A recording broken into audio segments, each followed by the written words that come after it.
Welcome to the Financial Management Magazine podcast series, a service of the Association of International Certified Professional Accountants. Welcome to another episode of the FM podcast, live from UK and Ireland Engage. I'm Steph Brown, your host for this episode.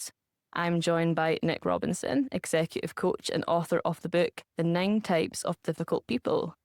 I'm sure there'll be people tuning in already wondering how many of those types they've worked with, maybe still working with in some cases, or possibly if they have ever been difficult. Welcome, Nick. Thanks for joining me. Thank you, Steph. Really nice to be here and to meet you today. Cheers. Thank you. I'm really excited for this conversation because I think most of us have ended up in a tricky social situations at work. And it can be relatively easy to get off on the wrong foot with people. But I suppose, it's often more complex than that. In your book, you address what you refer to as the perfect storm of organisational factors that can contribute to someone becoming more difficult to work with. In a few words, what are some of those factors?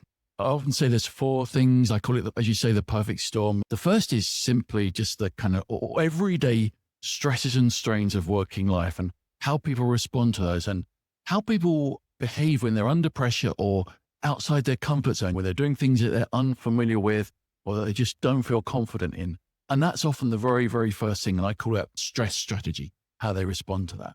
And then the second one that comes up a lot is when you ask a difficult person why they're doing what they do, they don't think they're difficult. But so from their point of view, they're just someone trying to make the most of what for them is a very challenging situation and just do what they think is the right thing in that situation from their perspective. And we call that positive intention in my jargon, Steph. So that's really important to understand that from a difficult person's point of view, they're not being difficult. And then the third thing is the kind of self-doubts, imposter syndrome, believing that you're just about to get found out for not knowing what you're doing, the kind of sense of it's all going to go horribly wrong. Those self-doubts and self-criticisms, they can really add to people's stress responses and keep them stuck in a cycle of negative behavior. And then the fourth factor is inflexible approaches, like always doing things the same way because that's how you've always done, regardless of whether or not the situation has changed or if the needs of the people around you are different now.